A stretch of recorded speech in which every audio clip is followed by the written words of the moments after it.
તો મિત્રો આજે આપણે જાણીશું બાયડ તાલુકામાં આવેલું પૃથ્વીપુરા ગામમાં દશામાએ જે દિવાસાના પહેલા દિવસે જે પરજા પૂર્યા હતા તે વિશે આપણે પૂરેપૂરી વાત જાણીશું। તો આપણે ધનસુરાથી નીકળી બાયડ સિટીમાં આપણે આવી ગયા છીએ। જમણી સાઈડ જે હાઈવે દેખાય તે દહેગામ બાયપાસ છે। જો તમારે દહેગામથી બાયડ આવવાનો રસ્તો હોય તો દહેગામથી બાયડ કમસે કમ 50 કિલોમીટરનું અંતર થાય છે। અહીંથી 100 થી 200 મીટર આગળ જતાં ડાબી સાઈડ જે હાઈવે આવે તે ગાબડ રોડ છે, તો આપણે ત્યાં જઈને વળી જવાનું છે। અહીંથી આપણે 20 થી 25 કિલોમીટર રસ્તો કાપવાનો છે।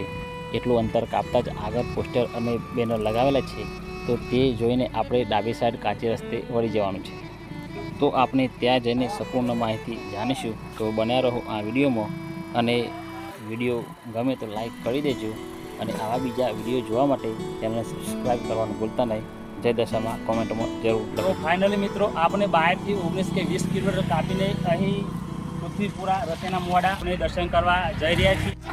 તમે જોઈ રહ્યા છો અહીં ગામે ગામથી પબ્લિક એટલે કે ભક્તો ટ્રેક્ટરો ભરી ભરીને માતાના દશામાના દર્શન કરવા જઈ રહ્યા છે, અને આપણે પણ જઈશું કાચા રસ્તે। હજુ આ રસ્તો હજી બને તો નથી, પણ સમય જતાં આવનારમાં દશામાની કૃપા રહેશે તો રસ્તો પણ બની જશે। રિક્ષાઓ, ટ્રેક્ટર, અને તમે જોઈ રહ્યા છો આગળ વરસાદી થોડું મોસમ હોવાથી પાણી પણ ભરાઈ ગયું છે। તો હવે જઈએ આપણે આગળ, કેમ કે રસ્તો થોડો ખરાબ હોવાથી પણ જોઈને ચાલવું પડશે। અહીં તમે જોઈ રહ્યા છો વિડીયોમાં કમસે કમ બાઇકોનું પ્રમાણ વધુ છે। સિંગલ પટ્ટી રોડ હોવાથી અહીં આવવા જવામાં ભક્તોને બહુ તકલીફ પડે છે, અને ટૂંક સમયમાં આ રસ્તો પણ કમ્પ્લીટ થઈ જશે, અને થોડો સમય તો લાગશે, કેમ કે ટૂંક સમયમાં આટલી બધી પબ્લિક, લાખો ભક્તો દશામાના દર્શન કાજે ગામે ગામ, તાલુકા, જિલ્લા એટલે કે સમગ્ર ગુજરાતમાંથી અહીં લોકો દર્શન કાજે આવે છે।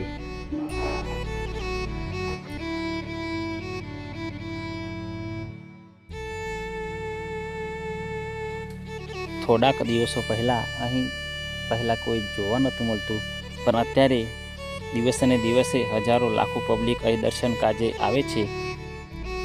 જેમ મીનાવાડામાં શારદાબાના ખોડિયે દશામાં રમે છે, એમ જ અહીંયા પૃથ્વીપુરા ગામમાં રીનલબા નામની છોકરીને પણ દશામાં ખોડિયે રમે છે, અને અહીં લોકો દૂર દૂર સુધી આ દ્રશ્ય જોવા આવે છે।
ભાઈ અંદર ગાડી નહીં જાય ના કેમ બહુ અહીંયા લગાવી એવું છે એમ? હા ઓકે ઓકે।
જય માતાજી. તમારું નામ? પટલાલસિંહ પતિસિંહ. લાલસિંહ પટેલજી. તો તમે જણાવશો કે અહીંનો ઇતિહાસ પ્રમાણે કઈ રીતે અહીં ઘટના બની હતી? એટલે ઘટનામાં તો એવું છે કે અહીંયા રીનલબા નામની એક બેબી રશિયાના મુવાડાની અહીંયા પૃથ્વીપુરાના એરિયાની અંદર અમારું એક સ્થાયી ફેમિલી રહે છે. અને અહીંયા દિવાસાના દિવસે આ બેબી સવારે આમ તો 2-3 વર્ષથી વર્ક કરતી હતી, પણ પર્ટિક્યુલર રેગ્યુલર અણસમજમાં વર્ક બરાબર લેવાતું નહોતું. પણ આ વખતે આ સમયે આ બેબી સવારે ઘેરથી વર્ક કરવાનું કહી અને ઘેરથી નીકળી. પણ નીકળતો એ માતાજીનો ફોટો હાથમાં લઈ અને નદી તરફ પ્રયાણ કર્યું. અને ધીમે ધીમે પૃથ્વીપુરાના 2-4 મંદિરો આવ્યો. તે ઓગાળિયા બાળકી 2-4 મંદિરોને પગે લાગી માતાજીનું નામ દેતી દેતી વાત્રક નદી તરફ જવા માટે નીકળી. અને આ સમય દરમિયાન કેટલાક બાળકો અહીંયા ગૌચરની અંદર ઢોરો ચારતા હતા. એટલે આ નાની બાળકીને બે નાનો ટાબરિયો જોડે હતો. એટલે લોકોને બધા ગોવાળીઓને એમ થયું કે નાની બેબી વાત્રક નદી તરફ કેમ જાય છે. તો એને પાછી લાવીને એના દાદા અહીંયા પોતાના સર્વે નંબરની અંદર ઢોરો ચારતા હતા. બાળકી એમને બતાવી કે તમારી બેબી નદી તરફ જતી હતી, તમે પાછી લાયા છીએ. અને એના દાદાએ કહ્યું કે બેટા હવે ઘેર જાઓ, અહીંયા કશું થાય નહીં, વરસાદની તૈયારીઓ થઈ ગઈ છે. એમ કહેવા છતાં આ બેબી રીનલબા નામની બાળકી પોતે એક માતાજીની ધૂન લાગી હતી. અને એને એમ હતું કે મારે વ્રત જ કરવું છે. 2 વર્ષનો આ એનું સપનું અહીંયા પોતાની માલિકીના સર્વે નંબરમાં આ બાળકી જય દશામાનું નામ દઈને બેસી ગઈ. અને એ વખતે બધા લોકો ગોવાળીઓ બધો મળ્યો અને કહેતા કે મારે હવે ઘેરે આવવાનું નથી અને અહીંયા જ હું માતાજીનું વ્રત કરીશ. એટલે નજીકના ઘરોવાળા અહીંયા લાવીને પાનામાં દીવો કર્યો, તેલ લાયા અને આ બેબી અહીંયા એ દિવસથી અહીંયા માતાજીની ધૂન લગાવી અને વ્રત પૂર્ણ કર્યું. અને આજે પણ અહીંયા ખૂબ મોટા પ્રમાણની અંદર બહારના ગામથી પબ્લિક અવર જવર થાય છે. લગભગ 4-5 જિલ્લાની પબ્લિક અહીંયા અપડાઉન થઈ ગઈ છે. અને યાત્રાળુઓ ખૂબ મોટા પ્રમાણની અંદર અહીંયા દશામાના દર્શન કરવા માટે આવે છે. અને લોકોને કુતૂહલ જાગે છે કે માતાજી ક્યારેક આરતી ટાઈમે, ક્યારેક બપોરના ટાઈમે માતાજીના શરીરમાં થોડા રૂપમાં ફેરફાર જોવા મળે છે. એટલે આસ્થાનો વિષય એ છે. ભક્તિની શક્તિ એટલી સસ્તી નથી કે મફતમાં મળી જાય. તેમ છતાં આ ભક્તિનું ઘોડાપુર ઉમટ્યું છે. અને એ જોતો માતાજી કળિયુગની અંદર બાળકીની અંદર પરચો પૂરી અને આધ્યાત્મિકતાને લહેરાઈ છે. બસ ભૂલ હોય તો ક્ષમા કરજો. આપણે બીજું શું કે અહીં પરચા રૂપે જે રીનલબાને દશામાં મળ્યો, તો સૌપ્રથમ પરચા રૂપે કેવી રીતે પરચો આપ્યો હતો? પરચા રૂપે તો આ બાળકીએ જ્યારે અહીંયા આરતી ઉતારી પહેલા દિવસે તે દિવેટ જમણા હાથની અંદર મૂકી અને આરતી ઉતારી અને એને શરીરમાં થોડો ફરક લાગતો હતો. માતા જેવું ચિત્ર દેખાતું હતું. એટલે વધારે પડતા એ પરચા અહીંયા પબ્લિકમાં જાણીતા થયા છે. ક્યારેક સચ્ચાઈથી માણસ માતાજીની દર્શન કરો તો જ એ પરચા આપને નરી આંખે જોવા મળે છે. પબ્લિક વિશે જે પબ્લિક વચ્ચે જે ચર્ચા ચાલી રહી હતી, તો પબ્લિક એમ કહે છે કે અહીં રીનલબાના જમણાથી શંકુ એ દિવાહાના 9 થી 10ના ગાળામાં આજે લીધેલું એ વાત સાચી છે? લગભગ પોતાની હથેળીઓ એની લાલ હતી એવું ખોટું તો હું ન બોલી શકું, પણ સાક્ષાત માતાજીના રૂપમાં એ પરિવર્તિત થાય છે. અને હાથેળીની અંદર દીવો, અગરબત્તી અને આરતી કરે છે એ સ્પષ્ટ વસ્તુ દેખાય છે.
તો આગળ તમે જાણી પૃથ્વીપુરા ગામ અને દશામાના ધામની કહાની. હવે આપણે જઈશું જે રીનલબાનું જૂનું ઘર છે એ ઘર પણ તમને હું બતાવીશ. તો જુઓ આ વિડીયો અને ટૂંક સમયમાં આપણે તેમના ઘેર પહોંચી જઈશું. તો હવે આપણે આવી ગયા છીએ તેમના ઘરે. પૃથ્વીપુરા ગામના બાજુમાં જ રસિયાના મોવાડા નામનું એક ગામ છે.